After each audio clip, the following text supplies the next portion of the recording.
Good morning, students. I am Sunil Dutt, present here to deliver a lecture on the nutrition in human.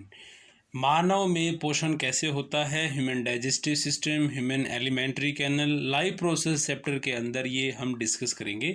और human digestive system के अंदर इस video के अंदर हम discuss करेंगे कि digestion in mouth and the digestion in stomach. Stomach में डाइजेशन किस प्रकार होता है, माउथ में डाइजेशन जो है वो किस प्रकार होता है, माउथ में ऐसे कौन कौन से जो एंजाइम्स हैं जो प्रोड्यूस होते हैं, या स्टमक में कौन से एंजाइम्स हैं या फिर जो हार्मोन्स हैं वो प्रोड्यूस होते हैं, उनकी वजह से क्या रोल रहता है, ये सब चीज़ें हम डिस्कस करेंगे।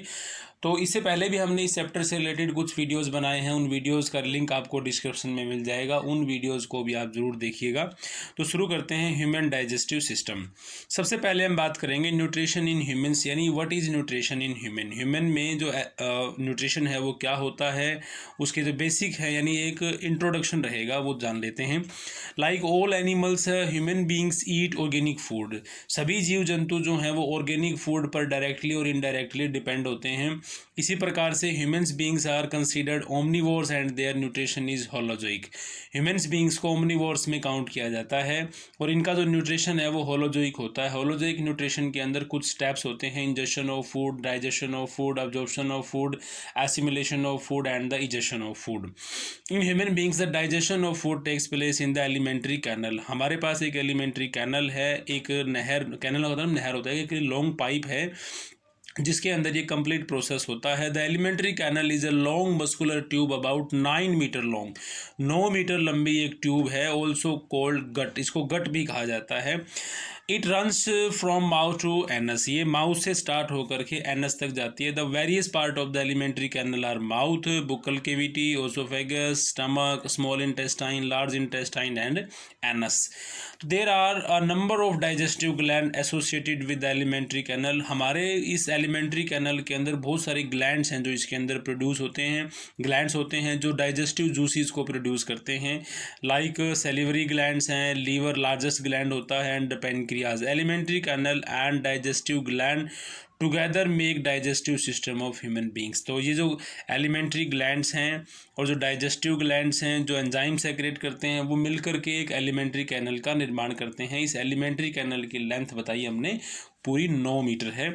उसके बाद आता है, हम शुरू करते हैं, कुछ यूनिक फीचर्स हैं जो एलिमेंट्री कैनल के अंदर होते हैं। Alimentary canal is a long tube, एक लंबी ट्यूब है। It has a number of compartments, इसके अंदर बहुत सारे कंपार्टमेंट्स हैं, पार्ट्स हैं, जिन पार्ट्स को हम डिस्कस करेंगे one by one. These compartments have some specialise function, इनके कुछ स्पेशल फंक्शन होते हैं। The wall of this alimentary canal contain muscles, ये मसल्स से बना होता है। स्पिंक्टर मसल्स हैं, पेरिस्टाल्टिक मसल्स होती हैं, ये पेरिस्टाल्टिक मूवमेंट इसके अंदर होती है स्पिंक्टर मसल्स की वजह से। These muscles contract and relax to make food move along. तो ये जो मसल्स हैं वो सिकुड़ती हैं और रिलैक्स होती हैं, जिस वजह से जो खाना है वो आगे की तरफ ट्रांसफ़र होता है। This alternate contraction and relaxation of muscles called peristalsis, यानी पेरिस्टाल्टिक एक मूवमेंट होता है इसके अंदर, जिस मूवमेंट की वजह से फूड आगे चलता है। कई बार एग्जाम में क्वेश्चन देखने को मिल जाता है कि खाना जो है वो हमारी एलिमेंट्री कैनल के अंदर किस वजह से मूव करता है, तो उसका आंसर रहेगा peristaltic movement. There are special muscles which can close the tube completely at certain places। यहाँ पर कुछ ऐसी स्पेशल मसल्स भी हैं जो इस ट्यूब को कंप्लीट क्लोज भी कर देती हैं और उसको ओपन भी करती हैं। With the help of these muscles the food is not allowed to move quickly from one part to another. इसी वजह से जो खाना है वो एकदम से कभी भी आगे ट्रांसफ़र नहीं होता, इसके लिए एक लॉन्ग प्रोसेस है। डाइजेस्टिव सिस्टम के लिए, ह्यूमन में डाइजेशन के लिए 3 से 4 घंटे जो हैं वो लग सकते हैं। The special muscles are called sphincter muscles. ये स्पिंक्टर मसल्स हैं जिनकी वजह से जो फूड है वो ट्रांसफ़र होता है। स्पिंक्टर मसल्स प्रेजेंट होते हैं स्टमक में है, इंटेस्टाइन में है। Inside the alimentary canal the food is lubricated with mucus. Mucus एक लुब्रिकेटेड मटेरियल है जो हमारे इंटेस्टाइन के अंदर जो कैविटी है, बुक्कल कैविटी है, उसके अंदर जो नेसल कैविटी होते हैं वहाँ प्रोड्यूस होता है, बट वो एलिमेंट्री कैनल का पार्ट नहीं है, वो रेस्पिरेटरी सिस्टम के अंदर आता है। तो म्यूकस जो प्रोड्यूस होता है वो हमारे बेसिकली, हम एलिमेंट्री कैनल की बात करें तो स्टमक में होता है, जो हमारे फूड के अंदर मिक्स होता है, जो हमारे फूड को सॉफ्ट बनाता है। It help the food of slide easily. Mucus secreting cells are found along alimentary. लगभग पूरे एलिमेंट्री कैनल के अंदर ये चीज़ें मिलती हैं। जो इसका एक काम ये भी रहता है कि जो खाना है वो हमारे एलिमेंट्री कैनल के साथ ना चिपके, इसीलिए भी ये म्यूकस जो है वो प्रोड्यूस होता है। उसके बाद हम स्टार्ट करते हैं डाइजेशन। ये तो थी अब तक बेसिक बातें, एक इंट्रो था। उसके बाद हम शुरू करते हैं डाइजेशन इन माउथ। माउथ में डाइजेशन कैसे होता है और माउथ के अंदर क्या प्रेजेंट है उसके बारे में पढ़ेंगे। इन human beings food is ingested through the mouth. हम जो खाना है वो माउथ से खाते हैं। The hand takes the food to the mouth. Teeth, lips and tongue facilitate the action in buccal cavity and mouth cavity. The teeth are bite and grind the food into smaller pieces. Salivary glands pour their secretion into mouth cavity. The tongue not only help the teeth in the uniform grinding but also mix the food with the saliva. Saliva भी टंग का सिर्फ ये काम नहीं है कि वो बोलने के काम आती है, वो हमारे फूड को भी ग्राइंड अप करती है, उसको मिक्स सलाइवा मिक्स करने में हेल्प करती है। The secretion of the salivary glands और saliva is mixture of water, mucus and the enzyme salivary amylase. तो माउथ के अंदर जो ग्लैंड्स हैं, जो सेलिवरी ग्लैंड्स हैं, सब मैक्सिलरी, सब मैंडिबुलर, सब लिंगुअल, ये जो ग्लैंड्स हैं जो यहाँ पर प्रेजेंट होती है, पैरोटिड ग्लैंड्स भी होती हैं हमारी चिक्स के अंदर।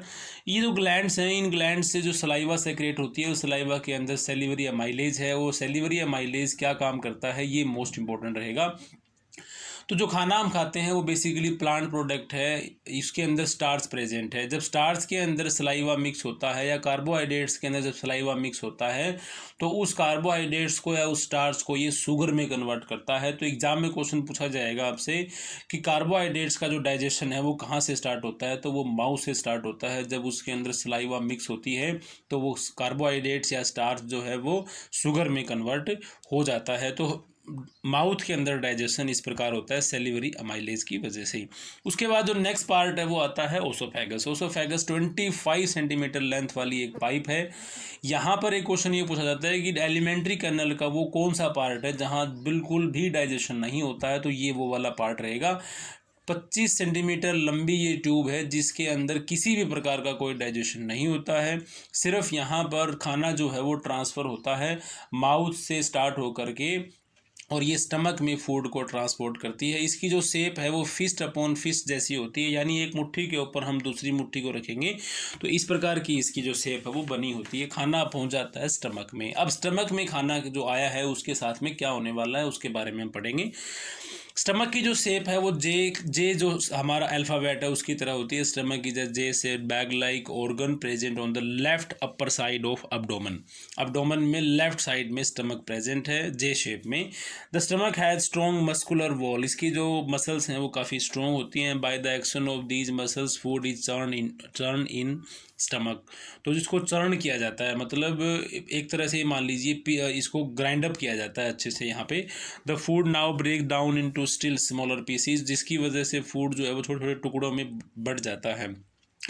It is mix with the mucus secreted by the wall of stomach form a semi solid paste. इसके अंदर एक पेस्ट जैसा मटेरियल जो फूड है वो पेस्ट जैसा कन्वर्ट हो जाता है। इसके अंदर पेप्सिन है, गैस्ट्रिक जूसीज हैं, हाइड्रोक्लोरिक एसिड है जो यहाँ पर सेक्रेट होता है। उनके फंक्शन जो हैं वो किस प्रकार होते हैं उसके बारे में हम डिस्कस करेंगे। Hydrochloric acid make the gastric juice acidic in nature. तो हमारा जो खाना है, वैसे भी हम खाने में एसिड ही लेते हैं क्योंकि जो भी खाना हम खा रहे हैं उसके अंदर मोस्टली जो फूड आइटम्स हैं उनमें एसिड प्रेजेंट होता है। हाइड्रोक्लोरिक एसिड मिक्स होने के बाद में भी खाने का जो नेचर है वो एसिडिक हो जाता है। उसके बाद हम डिस्कस करेंगे कि जो यहाँ पर एसिड है HCl जो हाइड्रोक्लोरिक एसिड है, ये इतना स्ट्रॉन्ग एसिड है उसके बावजूद भी स्टमक की वॉल को नहीं जलाता है। तो यहाँ पर म्यूकस सेक्रेट होता है, वो म्यूकस इसको प्रोटेक्ट करता है, उसका नेचर थोड़ा बेसिक रहता है। उसके बाद हम डिस्कस करेंगे what is the role of hydrochloric acid. Stomach में जो हाइड्रोक्लोरिक एसिड है वो उसका क्या रोल है। It makes the medium of gastric juices acidic so that the enzyme pepsin can digest the food properly. तो जो एंजाइम यहाँ सेक्रेट होता है उसका नाम है पेप्सिन, और पेप्सिन से यहाँ आपको ध्यान रखना है कि पेप्सिन और प्रोटीन दोनों सेम वर्ड है लगभग। तो यहाँ से डाइजेशन शुरू होगा प्रोटीन का। तो स्टमक में डाइजेशन स्टार्ट होता है प्रोटीन का। एग्जाम में क्वेश्चन पूछा जाएगा कि डाइजेशन ऑफ प्रोटीन जो है वो कहाँ से स्टार्ट होता है, तो आपका आंसर रहेगा stomach. Pepsin can work only in acidic medium if acidic pH is not provide the pepsin remains unactive. यदि हम खाना खाने के तुरंत बाद पानी पी लेते हैं तो वो सारा एसिड उस खाने में चला जाएगा, हमारी इंटेस्टाइन में चला जाएगा पानी के साथ में। यदि एसिड चला जाता है तो अब हमारे फूड का जो नेचर है वो एसिडिक नहीं रहेगा। एसिडिक नहीं रहेगा तो प्रोटीन डाइजेस्ट नहीं होता है, क्योंकि पेप्सिन का वर्क खत्म हो गया, पेप्सिन वो काम करेगा ही नहीं। पेप्सिन यदि काम नहीं करेगा तो प्रोटीन डाइजेस्ट नहीं होगा और पेप्टोन्स जो है वो नहीं बनेंगे। इसलिए कहते हैं कि खाना खाने के बाद पानी नहीं पीना चाहिए। और सेकंड जो फंक्शन रहता है हाइड्रोक्लोरिक एसिड का, वो रहेगा it kills any bacteria which may enter into the stomach with food. खाने के साथ में बैक्टीरिया, क्योंकि फास्ट फूड का ज़माना है, ओपन में खाना रखा जाता है, उसको खाते हैं तो उसमें बैक्टीरियाज होते हैं, तो उन बैक्टीरिया को इंटेस्टाइन में जाए और फिर उसके बाद में अब्जॉर्ब होने के बाद में फिर यदि वो ब्लड में जाएंगे तो बीमारियां पनप सकती हैं।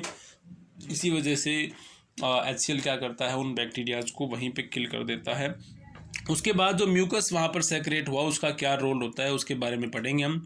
म्यूकस फॉर्म में protective leaning on the inner wall of stomach, यानी स्टमक के अंदर वाली जो है उस लीनिंग पर ये प्रोटेक्शन की एक लेयर बनाता है। क्यों? क्योंकि यहाँ पर हाइड्रोक्लोरिक एसिड है और हाइड्रोक्लोरिक एसिड की वजह से हमारा स्टमक जो है वो जल सकता है, क्योंकि वो कोरोजिव होता है, तो उसको प्रोटेक्ट करने का वर्क रहता है म्यूकस का। The wall of stomach is also made of protein. It is not digested by pepsin because pepsin is secreted in the inactive form. Pepsin जो है वो अनएक्टिव फॉर्म में सेक्रेट होता है। जब तक उसका मीडियम एसिडिक नहीं होगा तब तक वो अपना काम नहीं कर सकता। It become active in the presence of HCl and HCl is secreted when there is food in the stomach. यानी HCl पहले से नहीं होता है, जब खाना आता है, खाना उसके लिए एक स्टिमुलस है, जैसे ही खाना आता है, खाना आने के बाद में HCl वहाँ पर सेक्रेट होगा। When there is no food there is no secretion of pepsin and secondly there is a protective coating of mucus over stomach wall. तो स्टमक वॉल के ऊपर म्यूकस की प्रोटेक्टिंग जो वॉल है, जो लेयरिंग है, उसका होना भी बड़ा जरूरी है। Mucus lubricate the food and give it semi solid texture, यानी इसको सॉफ्ट बनाता है, यानी सॉलिड भी नहीं रहता, सेमी सॉलिड यानी हाफ सॉलिड में इसको कन्वर्ट कर सकता है, एज एक पेस्ट की तरह आप मान सकते हैं, उसको सॉफ्टनेस प्रोवाइड करवाता है। उसके बाद हम डिस्कस करेंगे what is the role of pepsin. Pepsin जो है वो किस प्रकार से हमारे खाने को डाइजेस्ट करता है। Pepsin act on the protein and convert them into simpler peptide molecules, peptides में इसको कन्वर्ट करता है। Stomach store the food for 2 to 3 hours, यानी 2 से 3 घंटे तक खाना यहाँ रुकेगा। Later on, the sphincter at the bottom of the stomach open and let partly digested food climb into the small intestine। उसके बाद अभी तक पूरा डाइजेशन नहीं हुआ है, क्योंकि कार्बोहाइड्रेट जो है वो डाइजेस्ट हुआ है, प्रोटीन का डाइजेशन अभी कंप्लीट नहीं हुआ, सिर्फ पेप्टाइड्स बने हैं, पेप्टोन्स भी बनेंगे और लास्ट में फिर अमीनो एसिड भी बनेगा, तो वो भी हाफ डाइजेस्ट हुआ है, यानी पार्शियली डाइजेस्टेड फूड जो है वो, यानी एज ए काइम जो है वो स्मॉल इंटेस्टाइन की तरफ ट्रांसफ़र हो जाता है। तो इस वीडियो में इतना ही, दूसरी वीडियो जल्द ही बनाएंगे। यदि आप लोगों के कमेंट्स आते हैं, आप लोग कहते हो आपने अच्छा वीडियो बनाया, तो उसके बाद हम सेकंड वीडियो भी बड़ा जल्दी ही बनाएंगे। तो आज की इस वीडियो में इतना ही। इस वीडियो में हमने ह्यूमन डाइजेस्टिव सिस्टम में माउथ और स्टमक को कंप्लीट कर लिया है। उसके बाद हम लीवर और पेनक्रियाज को पढ़ेंगे, उसके बाद इंटेस्टाइन आएगा हमारा, स्मॉल एंड लार्ज, और after that excretion. Okay, thank you, have a nice day.